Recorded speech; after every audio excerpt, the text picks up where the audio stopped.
Wester Hotline is Bills head coach Sean McDermott. Hi, Sean. Thanks for your time today. Hey, we doing? Good afternoon, Schopp. Good to be back with you again and catch up here for a little bit. Those guys didn't wear you out? I mean, that was a good 45 minutes or more? It seemed like a long run there, yeah. That's as much as I talked all year. Yeah, I mean, of course, obviously, goes without saying you'd love to be coaching right now with one more game left, but you're not. I mean, are you eager to get away? What do you do to get away? A beach? A safari? What is your vibe when you get away from football?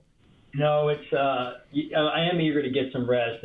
It's always when you wrap up a season, there's a lot more to kind of wrap up, tie up, put a bow on, make sure you go into some of the days off where you can go into the days off with a clear mind.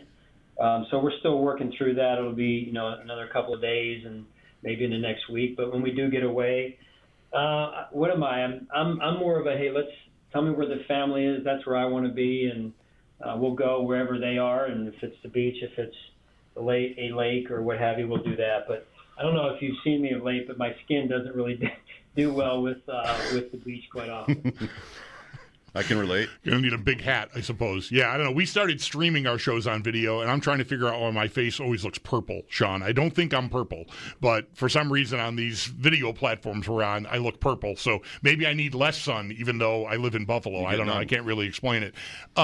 With like getting away in mind, Sean, the way the season ended at the hands of the Chiefs again, I started saying even before the game, like if it goes the Chiefs' way, it's going to start to feel inevitable that they will beat you when you meet them. How much, if at all, do you feel like you yourself or you, as it trickles down through the organization, need to guard against that feeling seeping into anyone over there?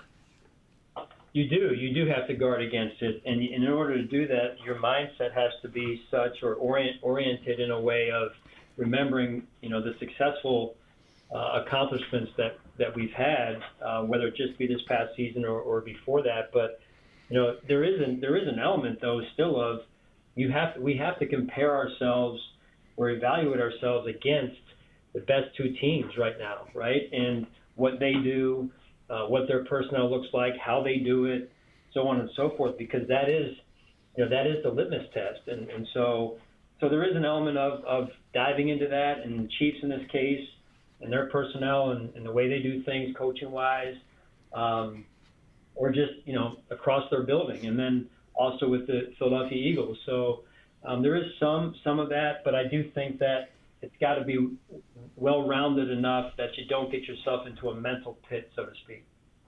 So we don't want to ask you anything that you just had to answer here in the last hour, and we were able to watch most of that. We were just talking as you called, like when do we just sort of get over Sunday and not talk about like the plays and the details of the game. If you don't mind, a couple of questions about the game, though. I wonder, was there something defensively that you expected to go like meaningfully better? I mean, Kansas City had, for them, it seemed more of a trying year on offense, but they were able to score over 30 points Sunday. Was there something, as you prepared for the game, that you thought you had in the matchup that didn't come to fruition? Well, you're always confident going into a game when you spend all week shaping a game plan, right? No different than the Denver game against a good offensive coach, good head coach, and Sean Payton, or the Baltimore game against Lamar and John Harbaugh. You go into a game shaping a game plan that you feel like is going to give you the best chance to win, and there's got to be a complementary piece, meaning all three phases working together to defeat the opponent overall. But I would say that probably the biggest challenge we faced was when they started to, when it was clear that they were wanting to get the ball out fast, whether it was by RPOs or quick game passes. We were going to have to tighten it up and go man to man in order to at least try and win some second down and longs or first downs to put us in second and long, to get into some third downs and third and long. So I think that's really where they started to get the production that they did is in some of those situations. How much Did what they did surprise you? A couple of players on both sides of the ball, to my ears, Sunday night. I know it's a long time ago now. I mean, it's only 4 days, but it feels like it's been a month just dwelling on it. But guys sounded, offensive players and defensive players, surprised by some of what Kansas City did. If you agree with that assessment, how do you avoid that? Like, do you look at that and think, I should have been better? We all as coaches should have been better. We should have, spent more time. I mean, there's only so much time in the day. Like, how do you avoid being, not prepared for something? Yeah, I think I'm going to walk that back a little bit. Not prepared isn't to me an overstatement. Every game, I wouldn't say every game, but I would say 80% of games at this level, there's something that the other coaching staff does that is trying to surprise the other opponent, right, the other team. And in this case, there were a couple of, call it unscouted looks. That being said, we try and prepare our players for every possible situation that could come up, and we prepare them game plan wise, but we also prepare them from a standpoint of, hey, if you come across an unscouted look, this is what your default is. Kind of like rules of engagement, right? Mm-hmm. So, and the way we teach our players and what we ask them to do is when that happens, you BSU in a physical manner, which stands for blow. I don't want to say the next gotcha. Blow, up. Yeah. And that's what you do in the game of football. If you come across an unscouted look, you default to your rules, and then you blow up in a physical manner. Because usually when you do that in this game, good things happen. How much of a factor, if at all, in that sort of preparation do you think the bye week is? Something that you guys, despite having an excellent season this year and other really good seasons that are comparable, have just not been able to get there. Kansas City has been in the way of that. How much of a factor is the extra week of preparation that they would have had at the end that you were not afforded? Great question. I would say, Bulldog, that the most important piece to getting the bye, and I've been there, multiple times and having the bye, is the rest for the players and somewhat the coaches, right, and staff, and but certainly the players. They go all season long. It's a long year. It got extended a few years ago, another week, and you're playing a long season. That being said, it's not the end-all, be-all. You see teams every season make it to and win the Super Bowl who just play at a level that it doesn't matter whether you had the bye or not, right? You're talking about on the level of play on any given day or any given Sunday in this case. And so is the bye, would it be great to have? Yes. Is the end-all, be-all? Not necessarily. I mean, this is not something you need to be told. Just thinking about how fine the line is. I mean, Bulldog and I are going to talk about this again this offseason for months and just scrutinizing all different facets of it. I was talking to a friend in Minnesota about Kevin O'Connell, who was on the Rams staff when the Rams won. And he, at one point, my guy, Matt Collar, asked him about, like, sort of what happened, that year. And he said, the thing I think about in winning a Super Bowl is how many times we came so close to not. Whether it's the game itself or the San Francisco game before that, Tampa, other rounds, just sort of getting the breaks. And I doubt you or anybody in your profession wants to think about how random stuff is sometimes, but it's there, that's something that we'll be talking about and maybe fending off mostly this year is the idea that, you do need to get a little lucky. No doubt. And I used to work for a guy named Jim Johnson, who's no longer with us, and he would always say, and I was a younger coach at the time in Philadelphia, and he was an older coach, a veteran coach, I should say. He would always say, you got to be a little lucky. You got to get a little lucky. And at the time I was so naive. I'd be like, no, we'll be fine and this and that. But over the course of time, you grow and you're like, you know what? You do need things to line up a little bit. You look at the Ravens situation, right, with the 2-point conversion, and so there's things that do come into play from time to time, and you do need to get a little bit lucky. And I hate saying that because I never rely on luck, but it certainly is a nice cherry on top from time to time.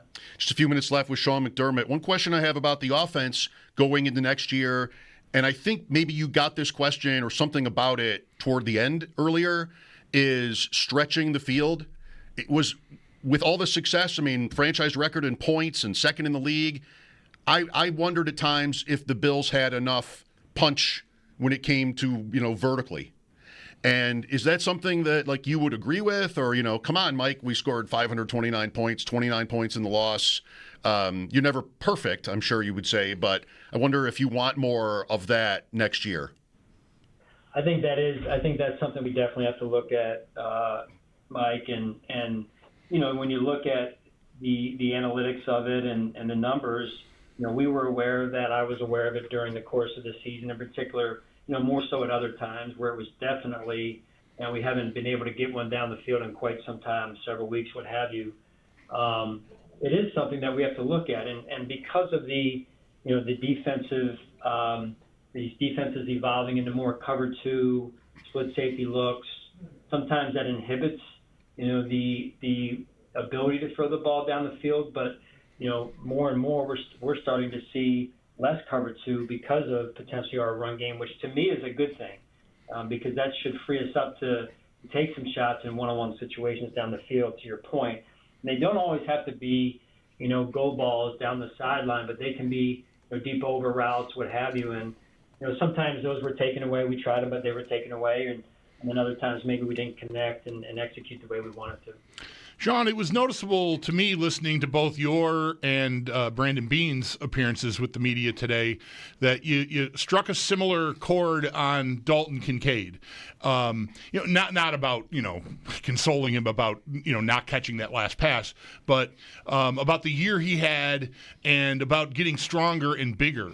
And I just wonder if that was something that you were looking for him to do last offseason, and did he not come through in some way, or is this something new after year two that you're feeling like he needs to do some work in the lab, so to speak, in the gym, and sort of just put on a little more muscle mass?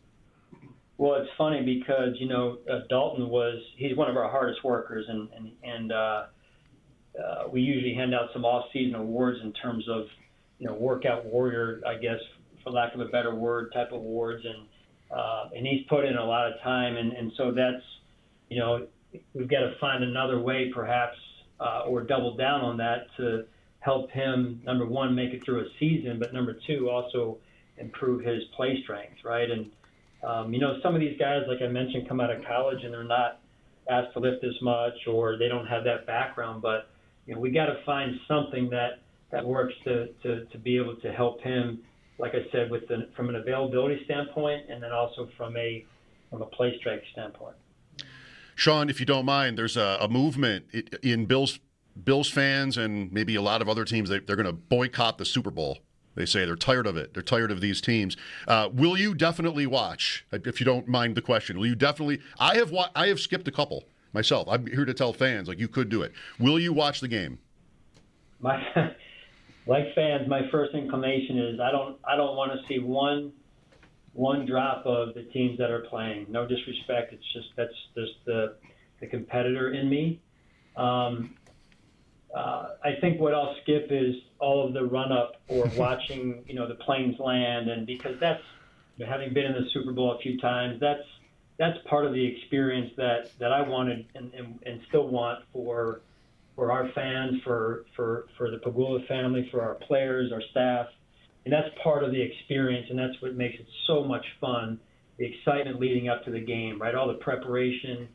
So I will definitely make sure that I turn the channel if I see any semblance of that on TV over the next couple of days and next week. But the game itself is an area that we can all learn from. And my iPad will be next to me, and I just believe in that. Like, you just see, hey, whether it's this way that the game was managed, or this type of play concept, or this collection of personnel, so on and so forth. I just think you can take something out of it, especially when the two best teams at this point in the NFL are playing together here. We didn't know each other, but we were at the Super Bowl together in Jacksonville. You mentioned having been to a few with the Eagles. back in '05. I had a nice conversation with John Harbaugh that week, just sort of randomly, the media day scene. But that staff, it's yourself, Harbaugh, of course, Andy Reid. You mentioned Johnson, who has ties to our area, and even Steve Spagnuolo was on that staff in Philadelphia. Pretty good. No, great staff. I mean, I don't know if there will ever be a staff with that many, guys that went on to become head coaches again. I mean, Andy did a phenomenal job of constructing that staff, and I think one of the biggest things I learned was, you got to know what you're doing. You got to have a certain level of competence, but you also have to have a certain, type of person on your staff, and the collaboration and all that goes into it is huge. I mean, and then like one of the other things was just the standard that he held us all to on a day-to-day basis, and so it's hard to win unless every person, every department is willing to hold themselves to that standard. Well, congrats on a fine season, Sean. Thanks for your time today, and enjoy the break to whatever extent you can, and hopefully it's long enough for you. Thanks. I appreciate it. Thanks for having me on. I appreciate you guys, and we're going to continue to work to get ourselves back there and eventually lift this trophy that we're all trying to lift here. All right. Thanks again, Sean. Thank you. Sean McDermott on the Western